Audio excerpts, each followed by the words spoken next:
Assalamualaikum warahmatullahi wabarakatuh. Alhamdulillahirabbil alamin. Jumpa lagi bersama Ibu Asi Kurniasari di pembelajaran kimia. Pada video pembelajaran kali ini alhamdulillah kita akan melanjutkan pembelajaran kimia kita kelas 11 khusus untuk SMAN 7 Pandeglang pada pembelajaran BDR sesi 3. Oke, sebelum mulai mempelajari materi pada video pembelajaran kali ini, sangat baik kita mengawali setiap kegiatan dengan berdoa. Mari sama-sama kita mengucap doa. Bismillahirrahmanirrahim. Rabbi yasirna wa la tu'asir. Amin. Oke, langsung saja tanpa berlama-lama kita bahas materi pembelajaran kali ini. Nah, pada video pembelajaran kali ini kita akan membahas tentang bab 6 tentang hidrolisis dan larutan penyangga. Hidro ini air ya. Lisis ini artinya adalah pemecahan ya. Pemecahan atau ionisasi. Oke, kali ini kita akan membahas tentang hidrolisis garam dan larutan penyangga. Larutan penyangga, kata lain dari penyangga biasanya dikenal dengan kata buffer. Oke, tanpa berlama-lama, mari kita bahas konten selanjutnya. Tahukah kita apa itu garam? Mungkin kita tidak asing dengan kata garam, bahkan setiap hari kita melihat satu benda ini. Benda yang tidak asing kita temui ya, itu garam. Makan tanpa garam, bumbu tanpa garam terasa hampa. Oke, apakah garam bentuknya hanya seperti ini? Tentu tidak ya, banyak jenis garam. Salah satu pemanfaatan dari garam yaitu digunakan sebagai pengawet. Salah satu contohnya ada natrium benzoat. Natrium atau sodium benzoat. Kalau kalian pernah membeli makanan yang dia awet, dalam masa waktu tertentu dia tetap awet, tidak basi, dan jika kalian melihat komponen penyusunnya atau komposisinya tidak asing lagi, mungkin tidak akan sulit untuk kalian menemukan satu senyawa ini, namanya natrium benzoat. Oke, langsung saja. Jadi apa itu garam? Garam adalah zat kimia yang dihasilkan dari reaksi antara senyawa asam dan basa. Jadi reaksi yang terjadi antara senyawa asam dan basa akan menghasilkan garam dan juga air. Di pertemuan sebelumnya kita sudah membahas tentang apa itu asam dan juga basa ya. Oke, jadi reaksi yang terjadi antara senyawa asam dan basa akan menghasilkan garam dan air. Sebagai contoh, ibu memiliki suatu asam kuat yang sebelumnya kalian sudah pelajari ya. Salah satu contohnya yaitu HCl yang bereaksi dengan NaOH. Saat HCl dan NaOH direaksikan, maka akan terbentuk kation H+ dan juga anion Cl- dalam bentuk larutan ya. Terus NaOH saat dia terionisasi akan membentuk kation Na+ dan juga anion OH-. Nah, selanjutnya secara alamiah nanti kation yang terbentuk dari ionisasi asam akan bereaksi dengan anion yang terbentuk dari ionisasi basa. Mereka akan saling bereaksi. H+ bereaksi dengan OH- nanti akan menghasilkan air, yaitu H2O.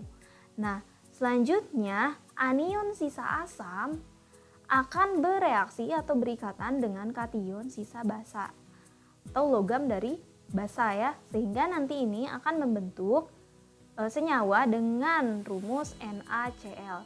Nah, NaCl inilah yang disebut sebagai garam. Seperti ini ya. Nah, ini H2O adalah air. Jadi garam itu terbentuk dari anion sisa asam yang bereaksi dengan kation sisa basa, seperti itu. Nah, reaksi antara asam dengan basa juga disebut sebagai reaksi penetralan atau reaksi pembentukan garam. Karena nanti di akhir reaksi itu akan dihasilkan garam. Nah, garam yang terbentuk dari reaksi penetralan bisa bersifat netral, bisa bersifat netral, bisa bersifat asam, atau juga bisa bersifat basa, tergantung kekuatan asam dan basa yang membentuknya. Selanjutnya nanti kita akan bahas. Oke, nah sekarang kalian tadi sudah tahu apa itu garam ya. Jadi garam itu adalah zat kimia yang terbentuk dari reaksi antara senyawa yang bersifat asam dengan senyawa yang bersifat basa. Nah, apa itu hidrolisis garam? Dari dua kata ya asalnya, yaitu hidro dan lisis. Nah, garam ya tadi ya, garam yang sudah Ibu jelaskan. Jadi apa itu reaksi hidrolisis garam? Reaksi hidrolisis garam adalah reaksi ion-ion yang terbentuk dari garam dengan air. Jadi reaksi hidrolisis itu reaksi antara garam dengan air. Tapi garamnya sudah dalam bentuk ion ya. Nah, hidrolisis terjadi karena kecenderungan ion-ion dalam garam membentuk asam atau basa asalnya. Jadi pada persamaan reaksi hidrolisis saat ion dari garam dia bereaksi dengan air, nanti akan membentuk asam atau basa asalnya. Oke, nanti selanjutnya akan kita bahas. Ion yang terhidrolisis hanya berasal dari ion sisa asam dan basa lemah. Ini yang perlu ditandai ya. Jadi ion yang terhidrolisis hanya dari ion sisa asam dan basa lemah. Sedangkan ion dari asam dan basa kuat dia tidak terhidrolisis. Selanjutnya, nah, untuk menentukan sifat garam dan reaksi hidrolisisnya, kita perlu tahu dulu komponen asam sama basa yang menyusun garam yang terhidrolisis. Nah, karena komponen asam dan basa itu atau senyawa yang termasuk asam dan basa itu sangat banyak, ingat ya, di pertemuan sebelumnya kita tidak usah menghafal semua asam sama basa, tapi yang perlu kita ingat cukup daftar asam kuat sama basa kuat saja ya. Itu ada 7 daftar asam kuat dan 7 basa kuat. Ini yang di kotak ya. Jadi ini dan ini yang perlu diingat. Perlu diingat ya. Oke. Nah, garam tadi dia sifatnya bisa bersifat netral, asam atau basa tergantung senyawa penyusunnya ya, atau asam dan basa penyusunnya. Nah, di sini yang pertama jenis garam ada garam netral. Tadi ingat garam yang terhidrolisis, ion-ion sisa garam, ion-ion garam yang terhidrolisis adalah ion garam dari asam dan basa lemah. Kalau yang dari asam sama basa kuat dia tidak terhidrolisis. Nah, karena dia tidak terhidrolisis, maka akan membentuk garam netral. Berarti kalau netral berapa pH-nya? Ya, betul, 7 ya. Jadi pH-nya sama dengan 7. Nah, sebagai contoh, Ibu punya NaCl. Bagaimana reaksi hidrolisisnya? Kita analisis dulu. NaCl, jika dia terionisasi akan membentuk kation Na+ dan anion Cl-. Tipsnya gimana Ibu bisa membentuk Na+ sama Cl-? Lihat ya, ini NaCl itu hanya terdiri dari unsur natrium sama unsur klor ya. Biasanya yang ditulis di depan itu kationnya dulu, baru anion. Tapi ada juga rumus kimia yang tidak dituliskan kationnya dulu. Rumus garam ya yang tidak dituliskan kationnya dulu. Sebagai contoh, Ibu punya CH3COO-Na ya. Ini kan dia anion dulu nih yang dituliskannya, baru kationnya. Oke, seperti itu. Nah, saat dia terionisasi membentuk ini dan ini. Nah, setelah kita tahu reaksi ionisasinya, selanjutnya kita analisis dia ada nggak sih di daftar asam atau basa kuat, anion asam atau basa kuat kayak gitu ya. Kita lihat dulu si Na ini, Na+, biasanya kalau kation dia penyusun basa ya. Kita lihat di sini ada nggak Na di daftar basa kuat. Oke, kita coba tandain. Oke, ternyata ada di sini Na. Dia berasal dari NaOH. Nah, kayak gitu. Kalau kita tahu berarti Na+ ini dia sisa dari basa kuat ya, betul. Nah, selanjutnya Cl. Nah, Cl kita lihat dia ada nggak di daftar asam kuat. Kita fokus ke Cl-nya saja ya. Mana? Nah, ternyata ini HCl, dia mengandung Cl ya. Berarti Cl- ini adalah anion sisa asam kuat. Oke, kita tandai berarti Na+ itu dia kation dari basa kuat. Basa kuat, B itu basa ya. Sedangkan Cl- adalah anion dari basa kuat. Nah, seperti ini. Lalu selanjutnya untuk menuliskan reaksi hidrolisisnya bagaimana? Karena tadi clue-nya kalau berasal dari kation basa kuat sama anion basa kuat maka tidak terhidrolisis.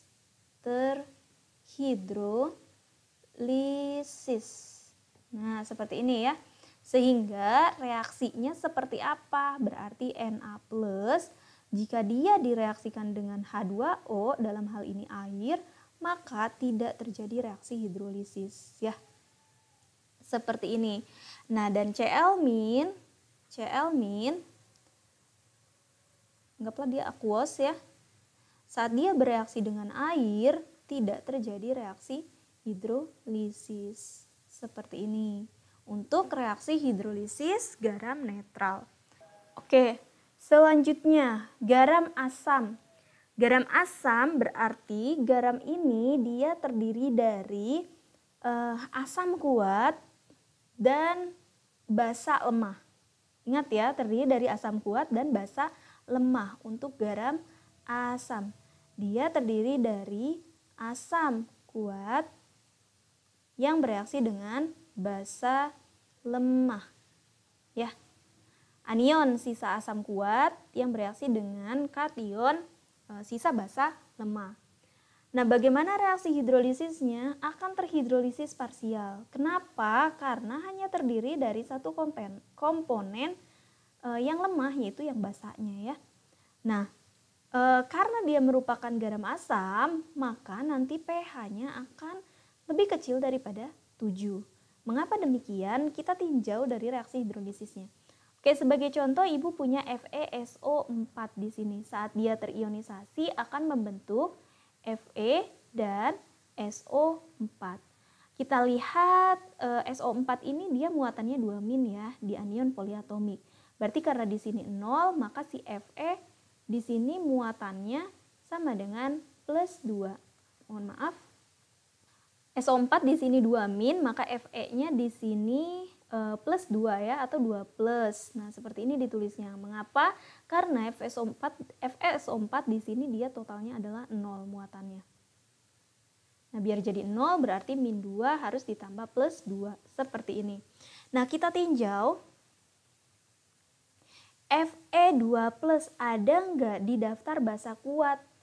Oh, ternyata nggak ada. Berarti Fe2+ ini dia berasal dari basa lemah ya, atau kation basa lemah. SO4 2- ada nggak di asam kuat? Oh, ada, ternyata ini ya. Berarti dia berasal dari asam kuat ya, seperti ini. Nah, selanjutnya bagaimana reaksi hidrolisisnya? Kita reaksikan SO4 2- dulu. Karena dia berasal dari asam kuat, maka SO4 2- ini dia tidak akan terhidrolisis. Maka tidak ada reaksi hidrolisisnya. Nah, sedangkan Fe2+ karena dia berasal dari basa lemah, menurut pengujian dia akan bereaksi dengan air seperti ini. Nah, kita tahu air ini terbentuk dari gabungan kation H+ dan juga anion OH-. Jadi, saat Fe2+ dia dihidrolisis, maka nanti Fe ini kan dia muatannya positif ya.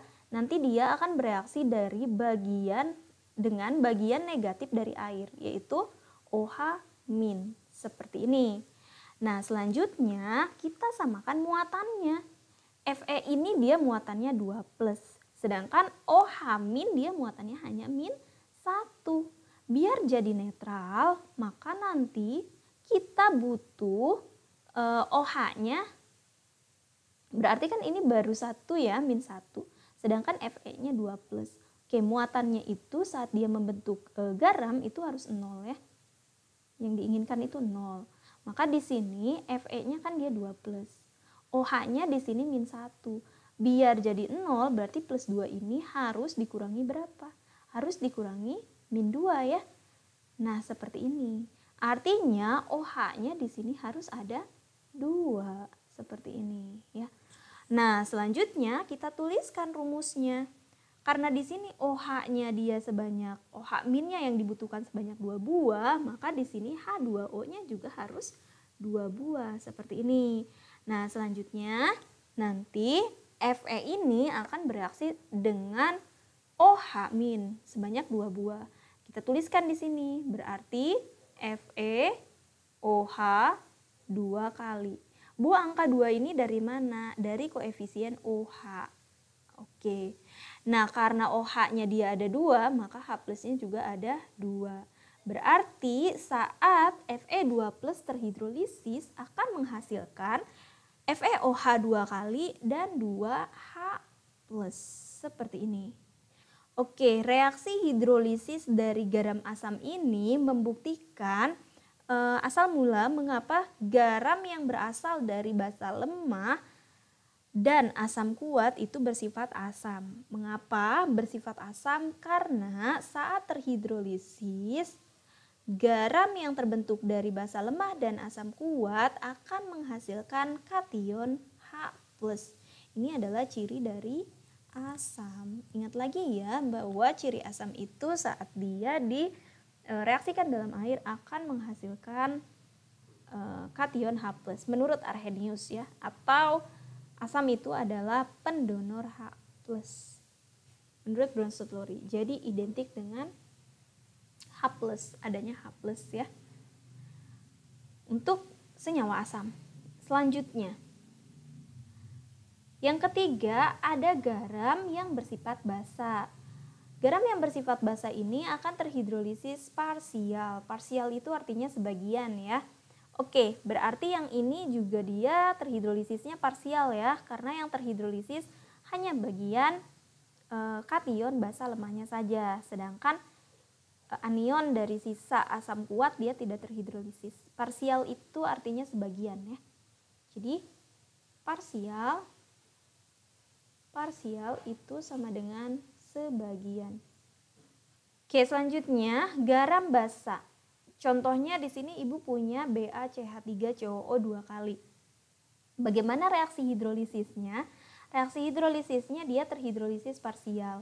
Nah, saat BaCH3COO 2 kali dia terhidrolisis, terion akan membentuk kation Ba2+ dan anion 2CH3COO- ya. Angka 2 dari mana? Ingat lagi dari indeks ya, dari sini.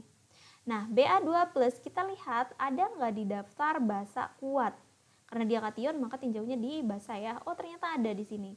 Nah, berarti dia berasal dari basa kuat. Terus CH3COO- ada nggak di daftar asam kuat? Oh, ternyata nggak ada. Berarti dia adalah asam lemah ya. Nah, selanjutnya bagaimana cara menuliskan reaksi hidrolisisnya? Ingat, yang kuat dia tidak akan terhidrolisis. Jadi Ba2+ saat direaksikan dalam air seperti ini tidak akan terjadi reaksi hidrolisis.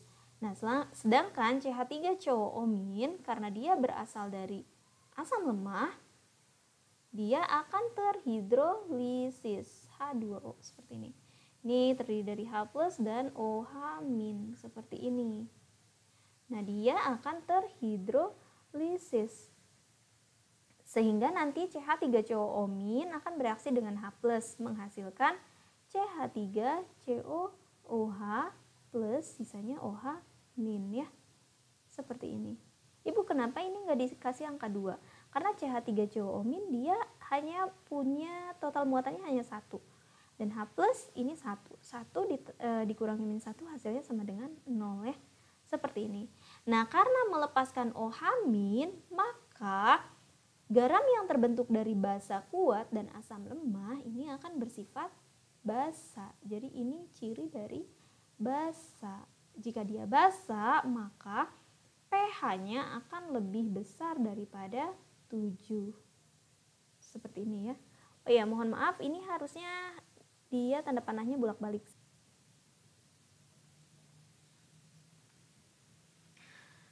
Nah, selanjutnya bagaimana dengan garam yang berasal dari asam dan basa lemah? Bagaimana reaksi hidrolisisnya? Nah, karena terhidrolisis, karena keduanya berasal dari asam dan basa lemah, maka reaksi hidrolisisnya ada hidrolisis total. Terus Bu, bagaimana dengan pH-nya? Nah, pH untuk garam yang terhidrolisis total itu bergantung dari jenis Ka dan Kb-nya.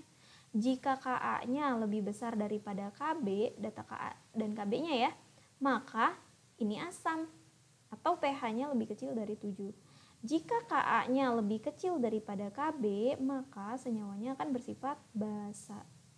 Jika Ka-nya sama dengan nilai Kb-nya, maka zatnya atau garamnya akan bersifat netral. Seperti ini ya. Nah, bagaimana reaksi hidrolisisnya? Dia akan terhidrolisis total. Kalau total artinya sempurna, semuanya terhidrolisis. Jadi contoh FeCH3COO2 atau besi 2 asetat, dia akan terionisasi membentuk kation Fe2+ dan anion 2CH3COO- seperti ini ya. Nah, karena Fe2+ tidak ada di daftar basa kuat, maka dia adalah basa lemah. Begitu pula CH3COO-, dia tidak ada di daftar anion sisa basa asam kuat, maka CH3COO- adalah asam lemah, anion sisa asam lemah. Bagaimana reaksi hidrolisisnya?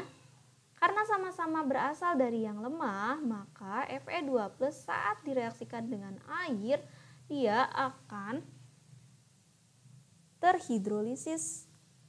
Nah, membentuk FeOH 2 kali plus H+. Ini 2 ya. Sedangkan CH3COO- saat dia terhidrolisis akan menghasilkan CH3COOH dan OH-. Perhatikan CH3COO- ini adalah anion dari garam. Nah, saat dia terhidrolisis, dia akan kembali menjadi asamnya. Seperti ini. Awalnya kan dari CH3COOH ya. Oke, sampai sini bagaimana? Semoga paham. Jika belum paham, bisa kita diskusikan di sesi pembelajaran. Oke, bismillah, Ibu lanjut. Nah, kurang lengkap jika kita tidak mengaplikasikannya dalam contoh soal. Ini contoh soal bagaimana menganalisis data hidrolisis garam.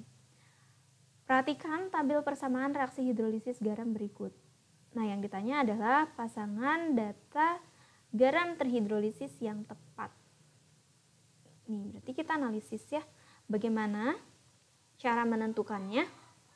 Oke, kita lihat dulu dia garamnya termasuk garam asam, garam basa, atau garam netral. Untuk yang nomor 1, CH3COONA, ini kira-kira garam asam atau garam basa? Oke, jika kalian lupa, kita ingat lagi daftar asam sama basa kuat. Oke, CH3COO ada nggak di asam kuat? Nggak ada ya. Kalau Na ada ya, ini NaOH ya, berarti ini garamnya garam asam, garam basa. Karena dia berasal dari asam lemah dan basa kuat, maka ini garamnya adalah garam basa. Ya, karena si CH3COO ini saat dia terhidrolisis, dia akan menghasilkan anion OH-. Oke, Ibu tuliskan di bawah saja sepertinya ya. Jadi CH3COONA ini adalah garam basa. Nah, bagian mana yang akan terhidrolisis? CH3COONA ini saat dia dilarutkan akan membentuk kation CH3COO- dan Na+. Nah, CH3COO- tadi dari asam lemah ya. Yang ini dari basa kuat. Yang basa kuat ini dia tidak terhidrolisis. Tanda silang artinya tidak ya. Terhidrolisis. Sehingga yang akan terhidrolisis adalah CH3COO-nya. Sehingga persamaan reaksi hidrolisisnya CH3COO- plus H2O menghasilkan CH3COOH plus OH-. Betul ya ini. Nah, karena dia menghasilkan OH-, maka perkiraan pH-nya lebih besar daripada 7. Betul, maka sifatnya adalah basa. Garamnya garam basa. Oke, selanjutnya nomor 2, ada CaSO3. Kita analisis Ca ini nomor 1, nomor 2, CaSO3. Ca ini ada nggak di daftar basa kuat? Oh, ternyata ada ini. Nah, dia termasuk ke basa kuat. SO3 ada nggak di daftar asam kuat? Oh, ternyata nggak ada, adanya SO4 ya. Berarti ini asam lemah. Nah, selanjutnya, jadi yang terhidrolisis mana? Berarti yang terhidrolisis adalah SO3. Nah, ini termasuknya ke garam apa nih? Karena karena pembentuknya basa kuat dan asam lemah, maka ini termasuknya garam basa ya. Garam basa. Karena nanti saat terhidrolisis SO3-nya akan menghasilkan OH-. Ingat, yang terhidrolisis adalah spesies yang lemah. Jadi SO3 2- plus H2O dia akan menghasilkan HSO3- plus OH-. Ini betul ya. Nah, pH-nya bagaimana? Ini harusnya pH-nya lebih besar daripada 7. Ini salah. Karena ini pH-nya kurang dari 7. Sifatnya apa? Sifatnya basa. Betul ya. Karena dia menghasilkan anion OH-. Oke, berarti untuk yang nomor 2 salah. Selanjutnya nomor 3, NH4 2 kali SO4. NH4 2 kali SO4. Kita analisis NH4 ini adakah di daftar basa kuat? Ternyata tidak ada, maka dia basa lemah. SO4 adakah di daftar asam kuat? Oh, ada nih. Berarti dia anion sisa asam kuat. Sehingga yang akan terhidrolisis adalah bagian basa lemahnya ya. Nah, sifat garamnya apa? Karena berasal dari basa lemah dan asam kuat, maka garamnya adalah garam asam. Karena nanti anion basa lemahnya akan menghasilkan H+ atau H3O+. Nah, sehingga NH4+ saat bereaksi dengan air atau terhidrolisis menghasilkan NH3 plus H3O+. Ini betul. Nah, pH-nya bagaimana? pH-nya kurang dari 7, betul ya. Dan dia bersifat asam. Berarti nomor 3 betul. Oke, nomor 4. NH4 3 kali PO4. Oke, kita analisis NH4 ini dia adalah basa lemah. Dan PO4 ini juga tidak ada di daftar asam kuat, maka dia adalah asam lemah, anion sisa asam lemah. Maka untuk yang ini dia akan terhidrolisis total. Seperti ini. Nah, bagaimana reaksi hidrolisisnya? Jadi PO4 3- dia akan bereaksi dengan H2O. Menghasilkan HPO4 2- dan OH-. Ini benar, ini benar. Nah, perkiraan pH-nya bagaimana? Ini lebih besar daripada 7. Ibu tidak bisa menjawab dia lebih besar atau sama dengan atau lebih kecil daripada 7. Mengapa? Karena di sini tidak ada data Ka dan Kb. Tidak ada data Ka dan Kb. Jadi kita harus lihat dulu data Ka dan Kb-nya. Baru kita bisa menyimpulkan berapa pH-nya. Lebih besar dari 7 atau lebih kecil atau sama dengannya. Seperti itu. Nah, jadi untuk jawaban yang paling yang paling aman itu adalah nomor 1 dan nomor 3. Oke, jadi jawabannya adalah yang B, seperti ini. Kalau di sini ada data Ka dan Kb-nya, kemungkinan kita bisa menentukan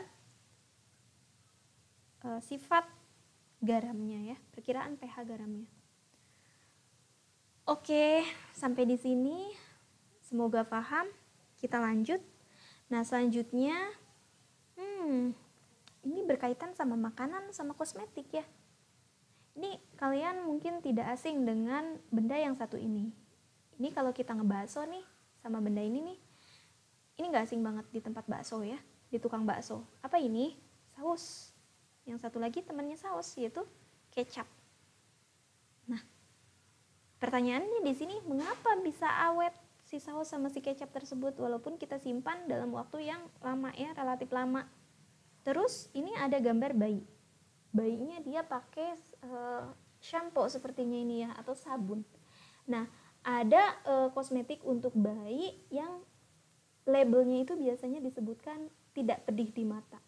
Artinya dia aman untuk tubuh ya. Mengapa demikian? Oh, ternyata saus dan kecap itu dia bisa awet karena ditambahkan zat pengawet. Salah satu contoh zat pengawet yang sering dijumpai di makanan awetan ya, itu adalah sodium benzoat atau natrium benzoat. Natrium benzoat. Nah, natrium benzoat ini kenapa dia bisa membuat makanan awet? Alasannya akan kita bahas di materi selanjutnya. Oke, selanjutnya selain ada saus kecap, terus dan juga lotion tadi ya, kosmetik bayi. Nah, ini kita juga nggak asing dengan benda-benda yang satu ini. Ini ada obat tetes mata, ada infusan, terus ada obat yang disuntikan ke dalam tubuh. Kok bisa sih aman buat tubuh? Gitu. Kok bisa sih? Sedangkan pH tubuh itu dia harus dijaga pada pH darah ya, utamanya pH darah itu harus dijaga pada kondisi tertentu. Apalagi bagian mata nih, dia kan sensitif ya kalau bagian mata tuh. Gitu. Kenapa demikian?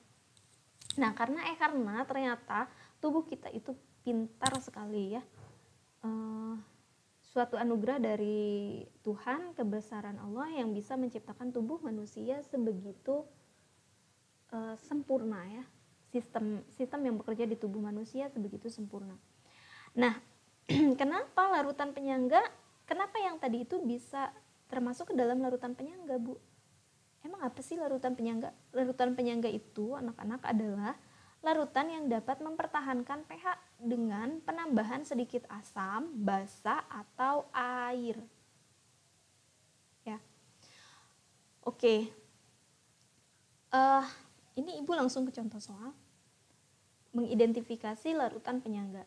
Sebagai contoh tadi ada obat tetes mata. Mata kita itu sensitif terhadap zat dari luar ya. Ada debu sedikit aja tuh kita langsung sensitif. Tapi kenapa saat ada zat lain masuk dan dia bukan air ya, jadi ada tambahannya kalau obat tetes mata itu, tambahan zat kimia lainnya. Tapi kok malahan bisa bermanfaat gitu buat mata. Mengapa demikian? Nah, karena si larutan yang ditambahkan ke dalam mata kita itu punya sistem penyangga. Dia bisa mempertahankan, jadi zat yang ada di dalam tetes mata itu bisa mempertahankan atau menyesuaikan diri ya, sesuai dengan pH cairan yang ada di mata. Kayak gitu. Nah, sebagai contoh, perhatikan data uji pH beberapa larutan. Ini Ibu punya beberapa larutan. Di sini yang ditanya adalah larutan yang merupakan larutan penyangga. Nah, lihat konsepnya, larutan penyangga adalah larutan yang dapat mempertahankan pH dengan penambahan sedikit ya, hanya sedikit saja, sedikit asam, basa, atau air. Maksudnya mempertahankan tuh bukan tetap ya, tapi hanya berubah sedikit gitu, mempertahankan tuh. Nah, kita lihat yang mana yang perubahannya hanya sedikit, tidak signifikan. Sebagai contoh ini larutan P, dia punya pH awal 3, ditambahin sedikit asam, wah langsung ke 1 ya. Ini drastis turunnya. Terus ditambahin sedikit basa, dia langsung 4. Ini berarti bukan penyangga. Nah, larutan Q yang awalnya pH-nya 5, terus ditambah sedikit asam, dia berubah jadi 4,9. Berarti ini selisihnya hanya 0,1 ya. Oke, terus ditambah sedikit basa, dia menjadi 5,1. Berarti ini selisihnya 0,1 dari 5. 5,1 dikurangi 5 itu 0,1. Dia hanya naik sedikit atau turun sedikit. Berarti yang Q ini adalah contoh dari larutan penyangga. Mana lagi? Oke, yang R ini dari 8,0 menjadi 7,9. Ini turunnya hanya sedikit, yaitu 0,1. Begitu pula saat ditambahkan basa. Ini turunnya naiknya hanya 0,1 dari 8,0 jadi 8,1. Nah, berarti yang R ini adalah larutan penyangga. Yang S bagaimana? Yang S dari 9,0 menjadi 8,5. Ini naik 0,5 ya. Cukup sedikit juga. Terus ditambahin basa, dia menjadi dari 9,0 jadi, oh mohon maaf, ini turunnya, iya ya, turunnya 0,5 betul ya. Nah, kalau yang ini 10,5 dari 9 menjadi 10,5. Oh, naiknya 1,5. Cukup tinggi ya. Berarti ini kemungkinannya bukan penyangga. Begitu pula yang T. Jadi larutan penyangga yang mana? Yang Q dan R. Berarti yang B. Nah, manfaatnya sangat banyak. Tadi banyak digunakan untuk industri larutan penyangga. Nah, jadi komponen penyusun larutan penyangga itu apa aja? Penyangga itu jenisnya ada dua. Ada penyangga asam, dia terdiri dari asam lemah dengan basa konjugasinya atau garamnya. Atau bisa juga dihasilkan dari campuran antara asam lemah dengan basa kuat. Tapi asam lemahnya ini berlebih. Asam lemah yang berlebih ya. Seperti ini. Nah, selanjutnya penyangga yang kedua, oh iya ini contohnya. Contohnya ibu punya CH3COH dicampurkan dengan garamnya. Ini garam ya, karena terdiri dari kation. Ini kationnya dari kation basa kuat ya, sisa basa kuat, dan anion sisa asam lemah. Nah, ini garamnya. Ingat, basa konjugasi dari CH3COH adalah CH3COO-, karena CH3COH-nya dia sudah kehilangan satu H-nya, sehingga menjadi basa konjugasi. Ini basa konjugasinya dari CH3COH. Oke, yang kedua penyangga basa terdiri dari basa lemah dengan asam konjugasinya atau garamnya. Atau bisa juga dihasilkan dari basa lemah berlebih yang direaksikan dengan asam kuat. Berarti asam kuatnya habis, nanti yang tersisa adalah basa lemahnya. Contohnya seperti apa? Contohnya di sini ibu punya NH3. NH3 itu basa lemah yang dicampurkan dengan NH4Cl. Komponen buffernya mana? Ini basa lemahnya dengan ini basa konjugasi dari NH3. Atau misalnya bisa kita campurkan NH3 tapi dia berlebih ya. Berlebih. Artinya nanti saat direaksikan di akhir itu yang bersisa adalah NH3 yang direaksikan dengan asam kuat, misalnya HCl. Tapi nanti HCl-nya habis ya. Nanti kan kalau ini dia bereaksi nanti akan menghasilkan NH4Cl. Nah, NH4Cl ini adalah garam. Garam dari siapa? Dari NH3 dan Cl- ya. Seperti itu. Dan ingat, NH4Cl ini dia mengandung NH4+. NH4+ yang merupakan basa konjugasi dari NH3. Asam konjugasi dari NH3. Oke, semoga paham. Nah, Bu, gimana sih cara kerja larutan penyangga sehingga dia bisa mempertahankan pH? Salah satu contoh real manfaat dari larutan penyangga yaitu adanya sistem penyangga dalam darah. Nah, dalam keadaan normal, pH dari cairan tubuh termasuk darah itu dia di antara 7,35 sampai 7,5. Ada juga yang mengatakan 7,4 ya, dibulatkan. Agar pH tersebut tetap, maka tubuh akan mengaktifkan sistem buffer. Jadi kalau pH-nya dia di bawah 7,4, misal 7 gitu ya, atau enggak 6 gitu, itu akan menyebabkan tubuh kita mengalami gangguan atau kelainan berbahaya, bisa menyebabkan kematian juga, atau lebih besar dari 7,5, misal jadi 8, itu terlalu berbahaya ya. Nah, saat kita memakan zat yang dia bersifat asam, misal di sini ada yang suka sekali metis, itu kan biasanya kalau petis dia yang dimakan itu zat-zat yang sifatnya asam ya, mengandung asam gitu. Atau misal ada yang suka pempek kan dia pakai asam. Nah, artinya makanan yang kita masukkan ke dalam tubuh itu dia banyak mengandung zat asam. Nah, kalau zat asamnya naik, artinya ini H3O+ dalam darah dia tinggi. H3O+ itu sama dengan H+. Nah, maka pH darah akan turun. Gimana caranya biar pH darah dia nggak turun, nggak melebihi, nggak kurang dari 7,35.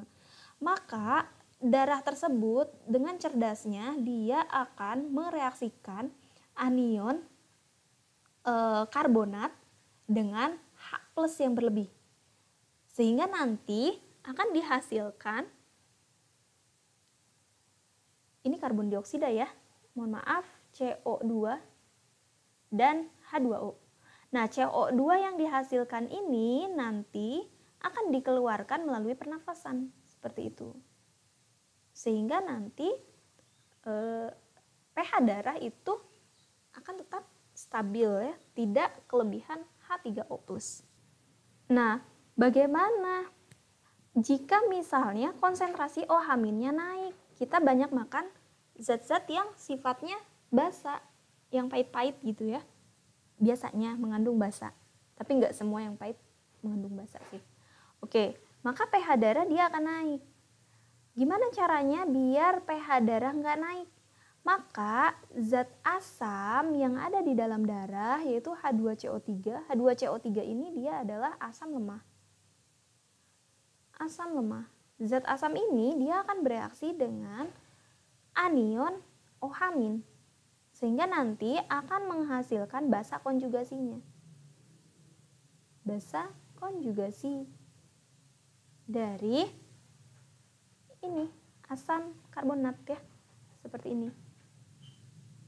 Nah, sehingga nanti pH darah akan tetap stabil, tidak lebih dari 7,5 karena tadi OH- yang berlebih akan bereaksi dengan asam karbonat ini. Nah, sedangkan H+ yang masuk atau asam yang masuk nanti akan bereaksi dengan basa konjugasi dari asam karbonat yang ada di dalam tubuh. Nah, di sini Ibu punya contoh soal. Berikut ini beberapa jenis ion atau senyawa. Ada H2CO3, H2SO4, H2PO4-, HCO3-, dan HPO4 2-. Yang ditanyakan, pasangan ion atau senyawa yang berguna sebagai penyangga pada ekstrasel darah adalah, H2CO3 dan HCO3- ini berada pada ekstrasel darah merah ya. Ekstrasel, mohon maaf, ekstrasel ya yang saya tahu. Nah, berarti jawabannya adalah H2CO3 dan HCO3-. Jadi jawabannya adalah 1 dan 4.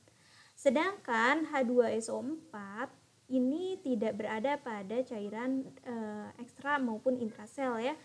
Nah, H2PO4- dan HPO4 2- ini dan ini, nah mereka berdua ada pada cairan intrasel, adanya di dalam darah, seperti itu. Oke, terima kasih. Sebelum kita menutup perjumpaan kita pada video kali ini, yuk sama-sama kita simpulkan apa saja yang sudah kita pelajari. Yang pertama adalah garam ya. Garam itu terbentuk dari reaksi antara asam dengan basa. Jadi reaksi antara asam dengan basa itu akan menghasilkan garam dan juga air. Yang kedua tentang hidrolisis garam. Oke, garam yang terhidrolisis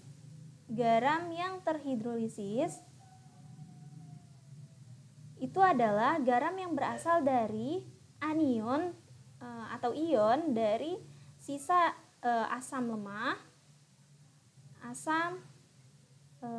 dan basa lemah, gini aja ya, dan basa lemah. Dia terhidrolisis. Sedangkan ion sisa asam dan basa kuat dia tidak terhidrolisis. Selanjutnya jenis garam. Ada garam apa aja? Jenis garam. Terdapat ada garam netral, dia berasal dari asam dan basa kuat, dia tidak terhidrolisis.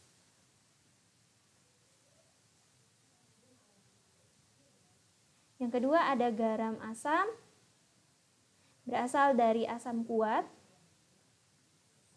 dan basa lemah, terhidrolisis parsial.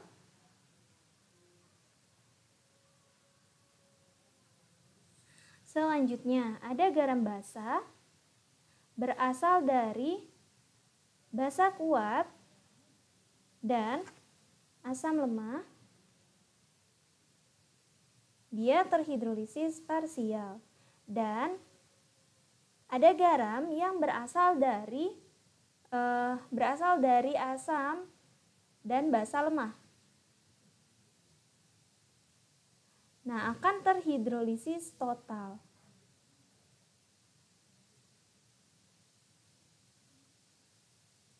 Untuk sifatnya sendiri tergantung pada Ka-nya ya. Tergantung Ka dan Kb. Oke, itu hidrolisis garam. Yang kedua, yang selanjutnya mohon maaf ada tentang larutan penyangga. Larutan penyangga. Larutan penyangga itu adalah larutan yang dapat mempertahankan pH dengan sedikit penambahan asam basa dan air ya, sedikit tapi. Oke, larutan penyangga ini jenisnya berdasarkan jenisnya ada penyangga asam, ada penyangga basa. Penyangga asam terdiri dari asam lemah dengan basa konjugasinya. Atau asam lemah berlebih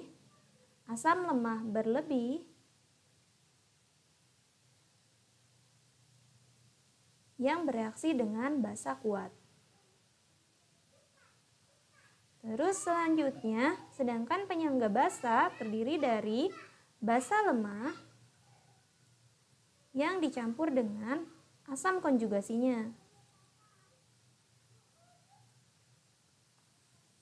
Atau bisa juga dihasilkan dari basa lemah berlebih yang direaksikan dengan asam kuat. Oke, salah satu pemanfaatan larutan penyangga terdapat pada darah.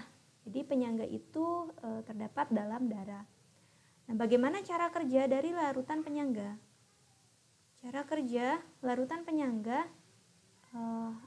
atau buffer ya, saya tulisnya dalam darah.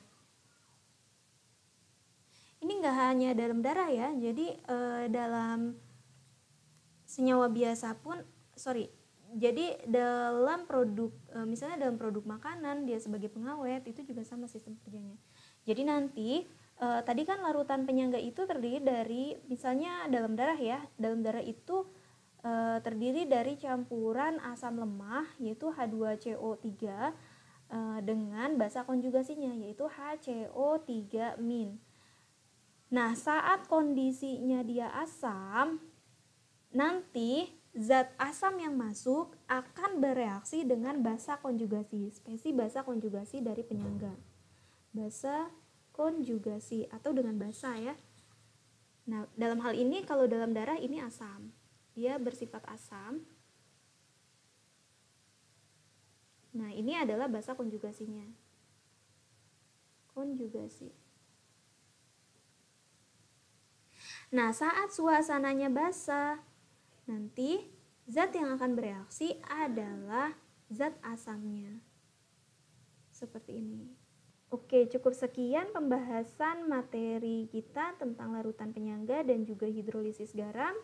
Sampai berjumpa di pertemuan selanjutnya. Konsep yang akan kita pelajari selanjutnya yaitu tentang perhitungan larutan hidrolisis dan penyangga dalam titrasi asam basa. Mohon maaf jika ada kesalahan. Jika ada yang ingin ditanyakan, silahkan tinggalkan pesan di kolom komentar. Oke, kita memulainya dengan doa. Mari kita tutup bersama-sama dengan doa. Ucap alhamdulillahirabbil alamin. Terima kasih. Jika ada pertanyaan, silahkan tinggalkan pesan pada kolom komentar. Billahi taufik wal hidayah. Wassalamualaikum warahmatullahi wabarakatuh. Sampai jumpa di video selanjutnya bersama Ibu Asih Kurnia Sari. Semoga apa yang kita pelajari bermanfaat. Sampai jumpa.